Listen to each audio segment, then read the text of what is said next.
Hello, everybody, and shout out to all of our first responders, nurses, doctors, everybody out there.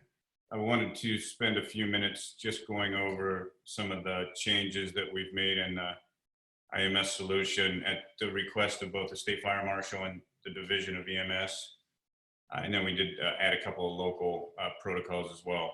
So the first thing that we'll look at is if we start a new run, the very bottom, and if anybody doesn't have any of these fields or field selections available, we just need to update the EPCR module, and you'll have the COVID-19 factor, the study at the bottom here, which is COVID-19 discovery. That's the Fire Marshal's request at the request of the U.S. Fire Administration Office to at least be able to track any of the incidents where COVID was determined to be a factor.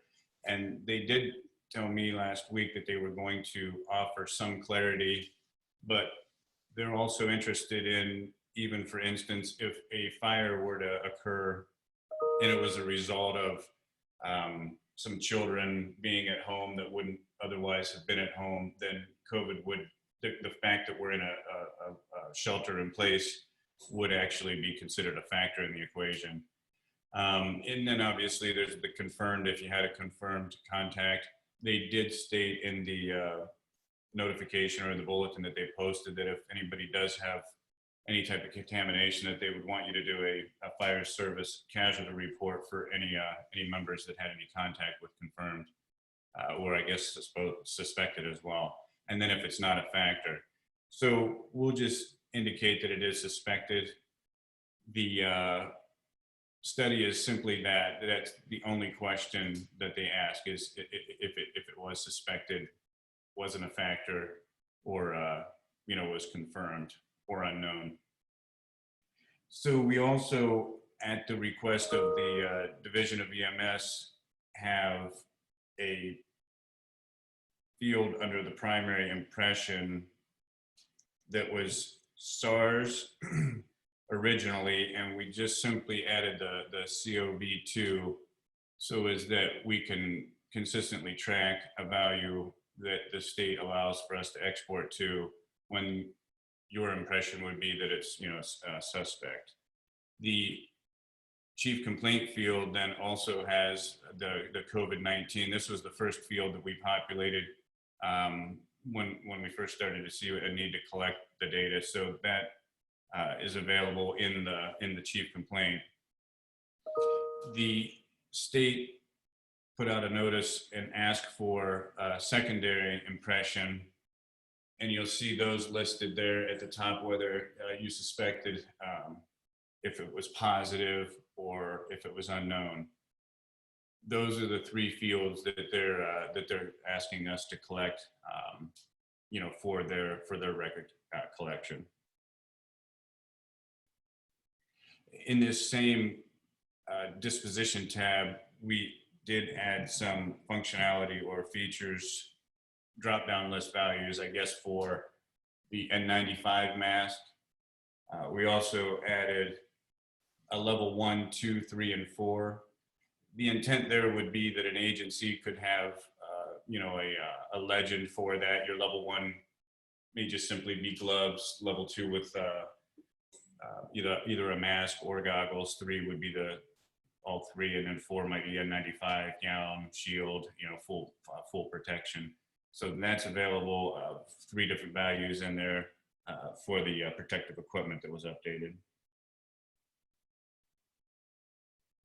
We added in our agency a crew member known then as a non-EMT driver, and that was only with the intent that we may, if necessary, fall below minimum required staffing on a transport unit, that we would be able to track any time that was the case. But the state does make it a little difficult.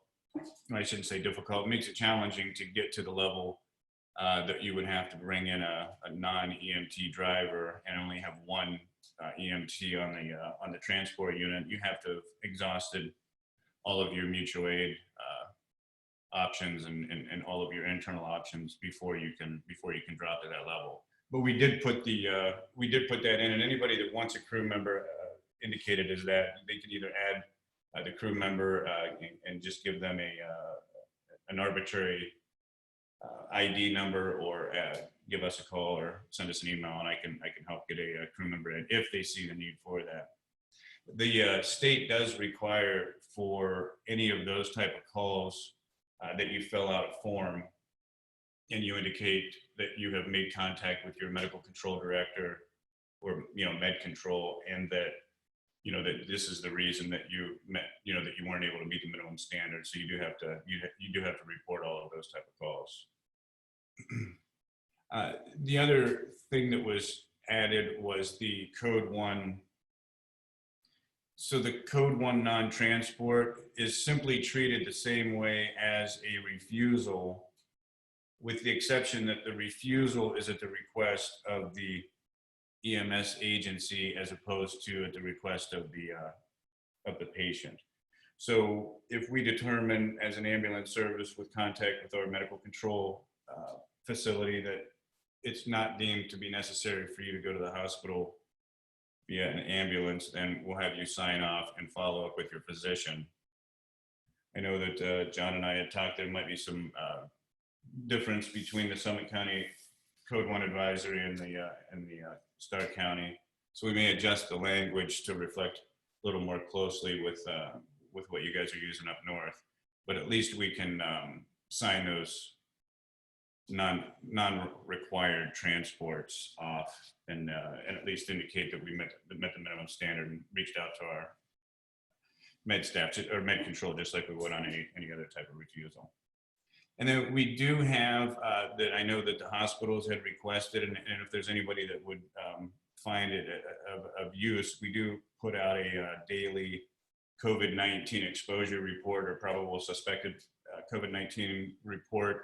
And it's just simply sent out by email. It's an Excel spreadsheet that's picking up the primary impression with the COVID or the chief complaint being indicated, or the combination of the two, and it'll list out the various agencies with the the potential suspected COVID cases that they may have come in contact with, and it's just kind of a barometer for the hospitals and for the agencies to at least have a metrics to be able to see how how things are going for the agencies around them. So with that, those are the major adjustments that were made. Like I say, some at the request of the fire marshal and the state division of EMS, and then some of the local protocols. So with that, John, do you have any questions? No, I think you went through everything that we talked about before. Yeah, the code 1 language may get updated. I've got Dr. Gallo working on that. So he's kind of good with what's in the protocol that we have currently. So if we can get that adjusted, that would be great. But all in all, I think this will be kind of good for the crews to kind of take a look, just see what they needed to see, and kind of give them here's what updated, and we'll be happy to share this out with them.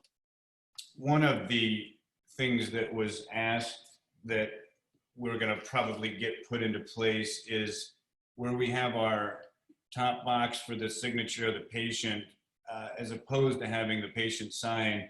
I've received some information from some of the billing agencies that we can put in basically a box that says for known or suspected COVID-19 patients only.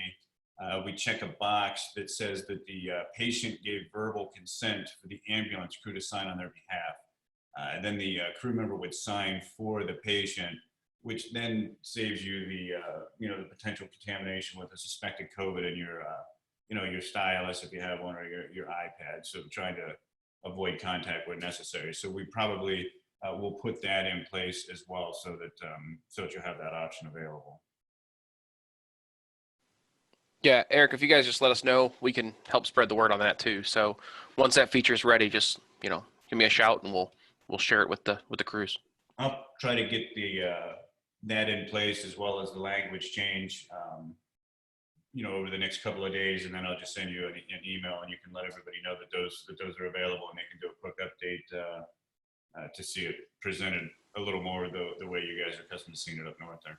Perfect. Thank you.